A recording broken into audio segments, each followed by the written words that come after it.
My topic is early vitamin D3 in high dose for critical ill patients with vitamin D deficiency.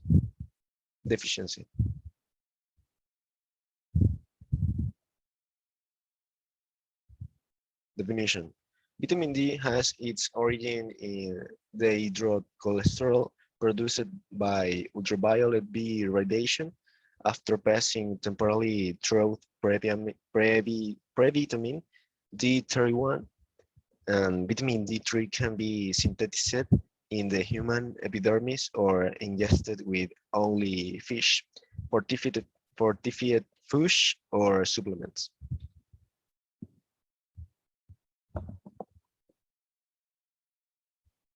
Over the past 15 years or so, there's been much interest in vitamin D and increasing use of vitamin D supplementation by the population. And so we were interested in studying more about whether this increased supplement use has led to increasing vitamin D levels in the population, as well as perhaps increased toxicity from vitamin D as well. Acute toxicity from vitamin D results from very high levels of vitamin D in the blood, and that leads to what we call hypercalcemia, or a high blood calcium that we determine by measuring the calcium level in the blood. And that can have serious consequences in terms of even be life-threatening. The Rochester Epidemiology Project is a large medical database related to the residents of Olmsted County, Minnesota, primarily.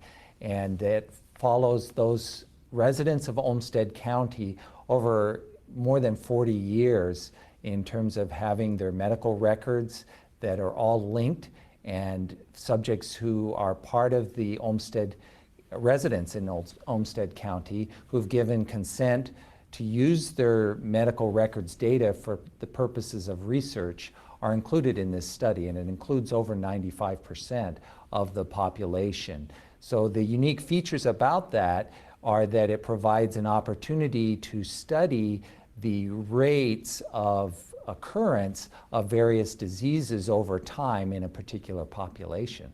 We identified residents of Olmsted County over a 10-year period between 2002 and 2011, and who had measurements of their vitamin D levels. And we found over 20,000 subjects who had their vitamin D levels measured, and identified those who had high vitamin D levels, which we defined as more than 50. And the units for that measurement are nanograms per milliliter. And I mention that because there are other units for measuring vitamin D, so it's important when you're comparing numbers to compare apples with apples. We found that 8% of the people who had their vitamin D levels measured had levels more than 50, and about less than 1% had levels over 100. Yet we found that even those with high levels of vitamin D over 50, there was not an increased risk of hypercalcemia or elevated serum calcium with increasing levels of vitamin D. We found as well that women and those over age 65 were at the highest risk of having vitamin D levels over 50. And that's a group that often takes vitamin D supplementation as well. So that's not an unexpected finding. And the actual occurrence of levels over 50 increased over that 10-year period from 9 up to 233 per 100,000 people. We were surprised by that degree of dramatic increase in vitamin D. And we also noted that only one case over those 10 years that we were able to identify had true acute vitamin D toxicity with a level of 364 for their vitamin D.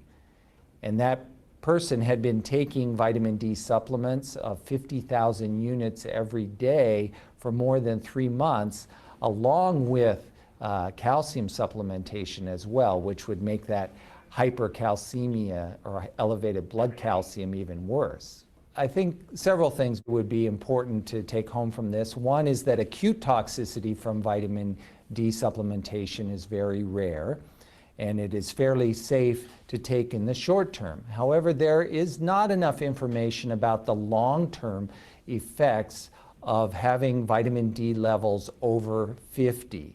And the Institute of Medicine has expressed some concern about the possibility of adverse effects related to long-term vitamin D levels over 50, including an increased risk of falls or fractures, some cancers, cardiovascular disease, and even death. However, the risk of those is much greater if your vitamin D level is too low. So it is good to be taking a vitamin D supplement if you need it, but more is not necessarily better. The level of vitamin D supplementation that will generally give you a vitamin D level of more than 50 is, or up at about 50, is 4,000 units a day. So my advice for doctors would be, if your patients are taking more than 4,000 units a day, that it would be reasonable to check their blood vitamin D levels to make sure that they are not too high. And it is also important for doctors to ask their patients about the doses of vitamin D supplements that they are using, because even capsules containing as much as 50,000 units of vitamin D are available without prescription, and they, if taken on a daily basis, could lead to toxicity, as we observed in that one case. I think further study needs to be done on the long-term effects of vitamin D levels over 50. Even though they've found some associations with adverse events, it may be that people who are sicker tend to take more vitamin D supplements, and that may be why that association between higher vitamin D levels and certain illnesses exists. So association between two things doesn't mean that one caused the other.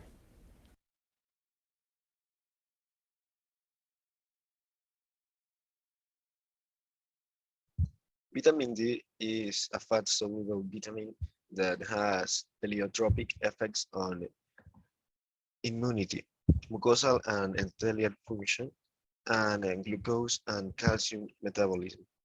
The C3 demand for vitamin D increased during infection, metabolic disturbance, and inflammation. Application in medicine. Critically sick patients have multiple risk factors for the development of vitamin D deficiency.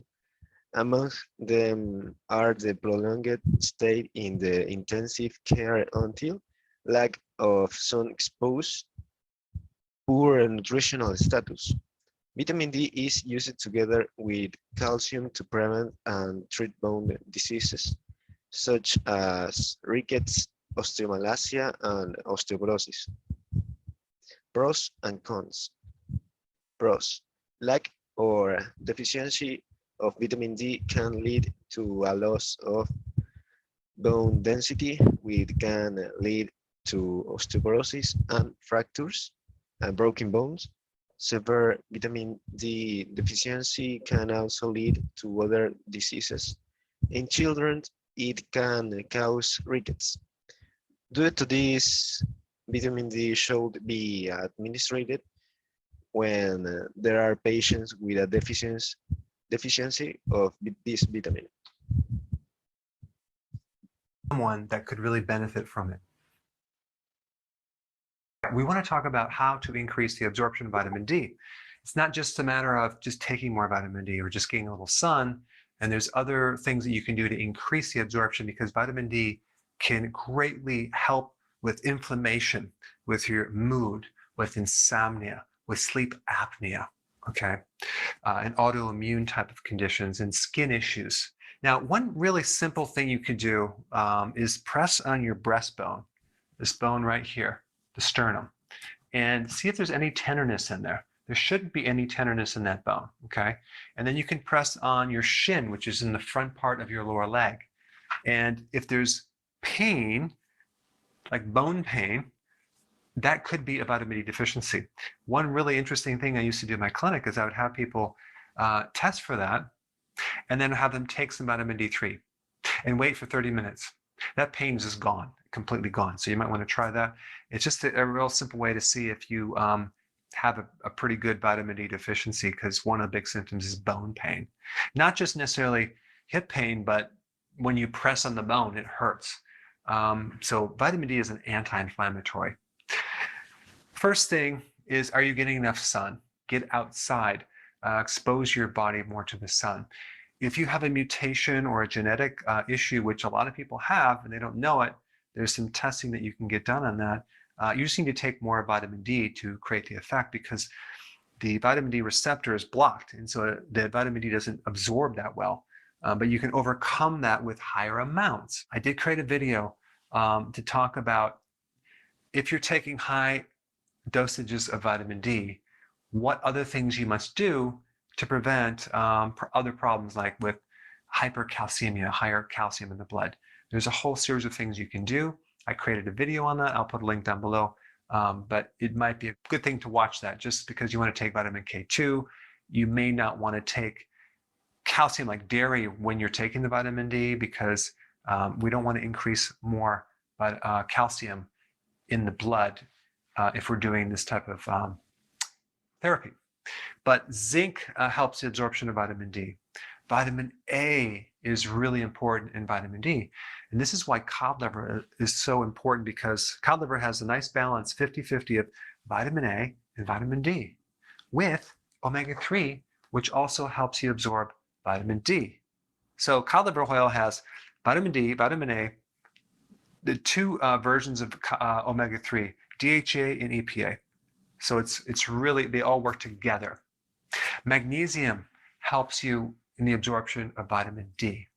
It also will help regulate calcium as well. Vitamin D also can help absorb more magnesium as well, not just calcium in the small intestine. Vitamin D is made from cholesterol.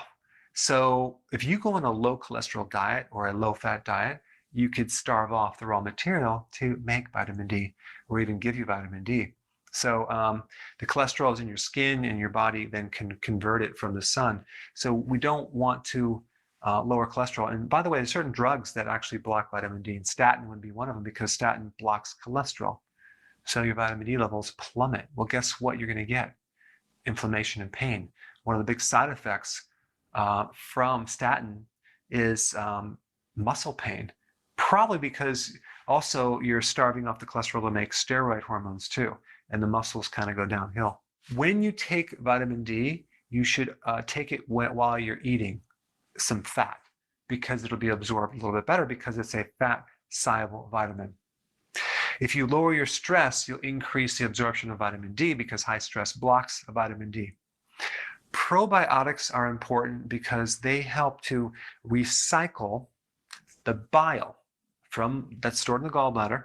95% of all the bile is recycled over and over and over again. So it's a very efficient system, and you need the bile to extract vitamin D from the food that you're eating. All right, bile salts. Taking bile salts when you're eating certain fats will help the extraction of vitamin D from your food. Intense exercise can help increase the absorption of vitamin D. Boron, which is a trace mineral, can help vitamin D and help your bone formation. It also is good for increasing testosterone. Vitamin K2 is really important with D3, because they both work together in the balancing out of calcium. If you don't have enough K2, the calcium tends to settle into the wrong places, the soft tissue, like the arteries. Vitamin D doesn't tell the calcium to go anywhere. It just increases it in the blood. And by the way, it will lower your blood pressure too. But if you take K2, we'll take all that extra calcium and drive it into the bone where it should be, and take it out of the joints and put it into the bone. But K2 is also really, really important in improving your endurance when you exercise. So it helps the output of energy from the mitochondria. Anyway, here's a summary of things you can do to increase the absorption of vitamin D. I'll see you in the next video. So if you're enjoying this content, Go ahead and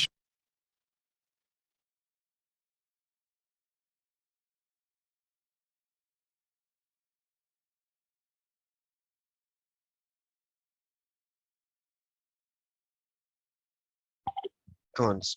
The main consequence of vitamin D toxicity is the accumulation of calcium in the blood, hyperkalemia, which can cause nausea and vomiting, weakness, and frequent urination. Vitamin D toxicity could progress to bone pain and kidney problems, such as calcium stone formation. Issue applied in Ecuador. In Ecuador, it is suggested and it should continue on this line of research to evaluate the efficacy and safety of a high dose regimen in the patients critical, determining the impact of this therapeutic measure in morbidity and mortality of critical ill patients. In conclusion, vitamin D deficiency is common in the population in general and especially in the critical ill patients. Deficiency of this vitamin has been associated with increases in morbidity and mortality, with infections and days of hospital stay. However, it requires more studies to obtain more scientific evidence not only of the impact on the forecast, but to consider whether a substitution and be beneficial in the context of grave patients. D is a hot topic right now, and you might be wondering, what's all the hype about? Well, in this video, I go through the top 5 questions I get asked about vitamin D. What is vitamin D? What happens if I don't get enough vitamin D? How much vitamin D do I need? Can vitamin D supplements cure cancer, prevent heart attacks, and improve immunity? And finally, do I need to take a vitamin D supplement? A big thank you to one of our early supporters, Natalie, for suggesting this topic. Now there's a lot to get through, so let's get cracking.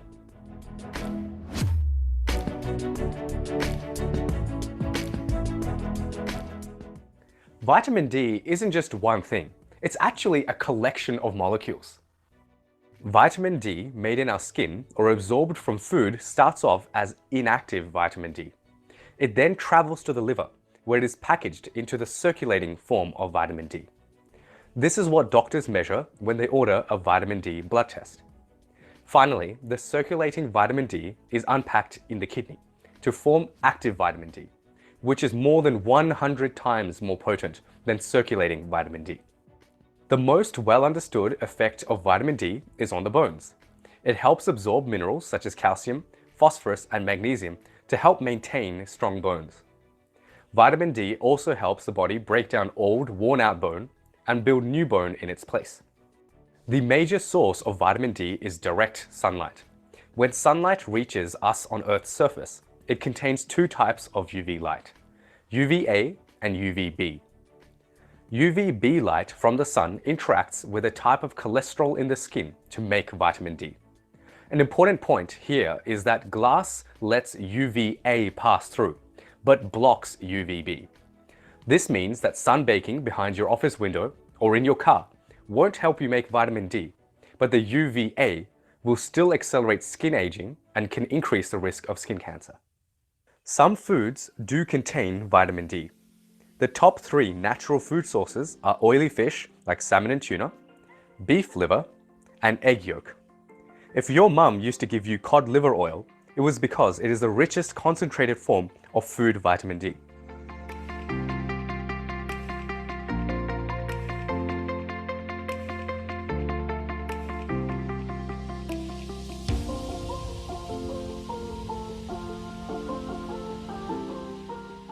Have you heard of rickets? Well, vitamin D was originally discovered as a treatment for rickets. Rickets is a condition in children where bones are soft and weak. Children with rickets have deformed bones that can fracture easily. In adults, this condition of weak bones is called osteomalacia. Osteo means bone and malacia means soft. Many people with this condition have no symptoms at all. But if the bones continue to weaken over time, then people can develop deep and dull aching pain in their bones, and even get fractures in unusual places like the ribs or spine. People with osteomalacia have very low vitamin D levels in their body. There is a lot of buzz around the effects of vitamin D and other aspects of our health like immune function, heart health, and even cancer. But I'll get to that in just a moment.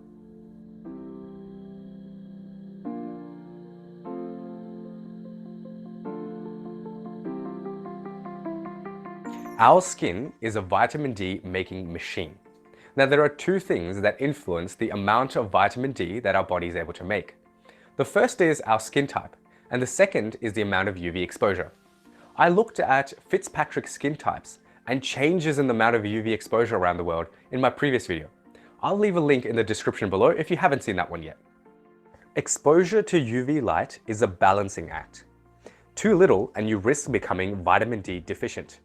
But too much increases your risk of skin cancer and accelerates skin aging.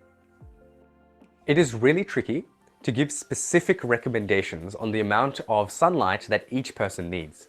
And that's because people's skin types can vary so dramatically, as can the amount of UV in the environment.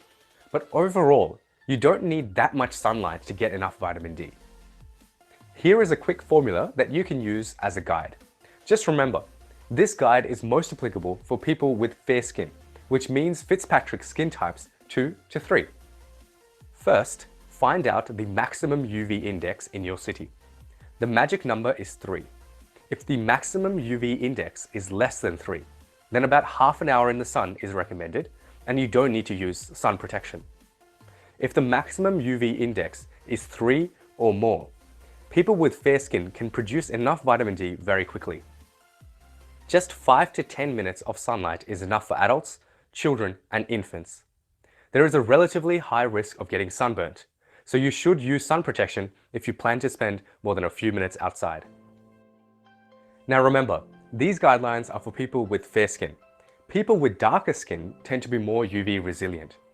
Some studies suggest that Asian Indians need up to 3 times more sun, and those with African ancestry need up to 6 to 10 times more sun. Now some of you may not be able to get that much sunlight, either because of where you live, because of the type of job that you do, or certain health conditions.